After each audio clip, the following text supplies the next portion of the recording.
Craig Ferguson goes in search of joy and talks with actors, doctors, stand-ups, and scientists. Everyone. Is it love, religion, drugs, money? Where do you find it?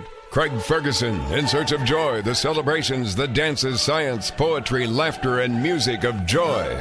Don't miss it. Joy with Craig Ferguson. Hear it now on the iHeartRadio app, Apple Podcasts, or wherever you get your podcasts. I'm here to help. Does your brain keep you up at bedtime? I'm Katherine Nicolai, and my podcast, Nothing Much Happens, Bedtime Stories to Help You Sleep, has helped millions of people to get consistent, deep sleep. My stories are family-friendly, they celebrate everyday pleasures, and train you over time to fall asleep faster with less waking in the night. Start sleeping better tonight.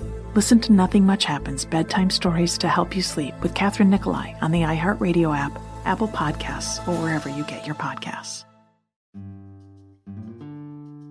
Hello. From Wonder Media Network, I'm Jenny Kaplan, and this is Womanica. This month we're talking about folk heroes, women whose lives and stories have taken on mythic proportions. Today we're talking about an infamous recluse. Legend has it she was abandoned on her wedding day, and she never recovered. Her story may have inspired one of literature's most famous scorned brides. Let's talk about Eliza Donnithorne. Our story takes place in an old house called Camperdown Lodge in Sydney. Inside, paint and plaster flaked off the walls. Outside, there were overgrown bushes and rusted shutters. Neighbors knew better than to come calling at the old mansion, even if the door was propped open a few inches. The old Miss Eliza Donnithorne couldn't come to the door. Nobody but her housekeepers and attendants had seen her in decades. When the neighbors talked, as all neighbors do, about the reclusive old woman at the end of Georgina Street, they tended to fill in the details for themselves.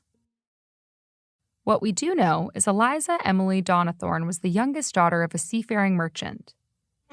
Eliza was born around 1826 in South Africa.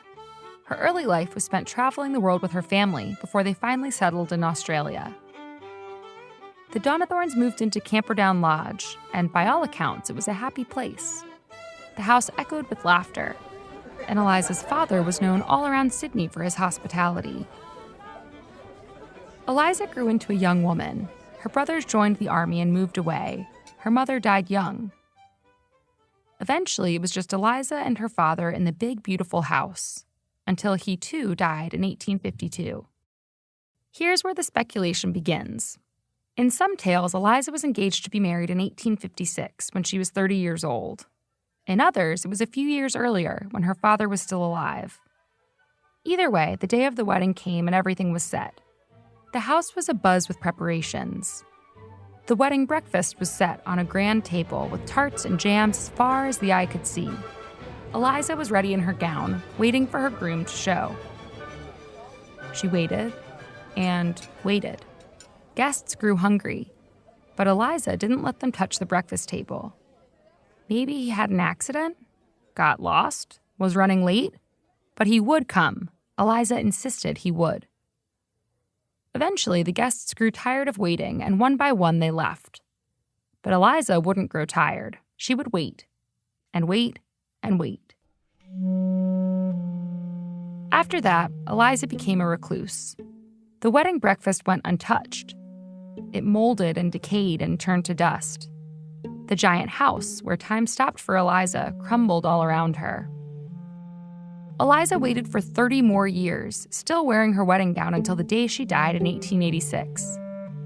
The front door, which remained ajar for decades, in hopes that her lost love would return, was finally closed.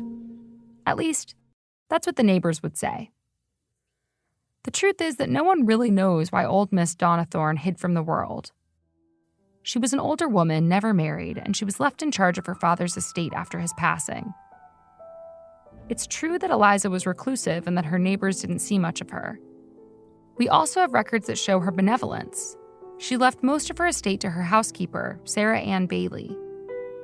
She also left a lot of money to the Society for Prevention of Cruelty to Animals in Sydney. The truth is, she was probably an eccentric older lady that the neighbors didn't know much about. So why the jilted bride tale? That's where Charles Dickens comes in. Eliza Donnithorne's tale is a familiar one, especially if you've read any 19th century classic novels. She's strikingly similar to another famous scorned bride, Miss Havisham, from Great Expectations. For many years, people have asked, did Eliza's story inspire Dickens to create the character? Great Expectations was published in 1861 and follows the life of an orphan boy named Pip. In his childhood, he meets Miss Havisham, an older woman who was left on her wedding day. Like Miss Donnithorne, Miss Havisham is reclusive. She always wears her wedding dress, and she lives in a dilapidated house. Unlike Miss Donnithorne, Miss Havisham is vengeful, making Pip fall in love with her adopted daughter just so she can reject him and hurt him, like Miss Havisham was hurt. Eliza Donnithorne, according to reports from the time, didn't leave her house much, but she also didn't bother anyone. Eliza was kind to her housekeepers and her animals. She was an eccentric older lady who inspired curiosity in her neighbors. It's unlikely that Eliza inspired the character of Miss Havisham. The novel was published only about 5 years after Eliza's supposed wedding would have taken place. There's also no evidence that Charles Dickens knew anything about hyperlocal Australian lore. If anything, it was the other way around. What likely happened is that the Dickens novel, which was very popular in its time, filled in the gaps for people who wondered about Eliza Donnithorne, the recluse of Camperdown Lodge. An unmarried woman was a novelty at the time. An unmarried wealthy woman was even more intriguing. The story of the scorned bride-to-be probably felt more logical than any other explanation as to why she ended up alone. Plus, if there's one thing people love more than a ghost story, it's a ghosting story. All month, we're talking about folk heroes. For more information, find us on Facebook and Instagram at Womanica Podcast.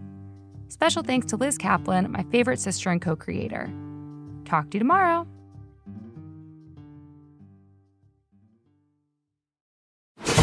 Craig Ferguson goes in search of joy in talks with actors, doctors, stand-ups, and scientists. Everyone. Is it love, religion, drugs, money? Where do you find it? Craig Ferguson, In Search of Joy, the celebrations, the dances, science, poetry, laughter, and music of joy.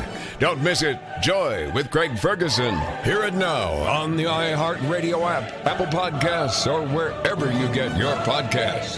I'm here to help. Does your brain keep you up at bedtime? I'm Catherine Nicolai, and my podcast, Nothing Much Happens, Bedtime Stories to Help You Sleep, has helped millions of people to get consistent, deep sleep. My stories are family-friendly, they celebrate everyday pleasures, and train you over time to fall asleep faster with less waking in the night. Start sleeping better tonight. Listen to Nothing Much Happens, Bedtime Stories to Help You Sleep with Catherine Nicolai on the iHeartRadio app, Apple Podcasts, or wherever you get your podcasts. What happens when the right people connect? At MITRE, breakthrough technology advances. People fulfill their passions, diversity fuels innovation, and our way of life thrives. From health to transportation and global security, cyber and AI to space and back again. There's no higher calling than making the world a safer place. Let's connect. MITRE.org/careers.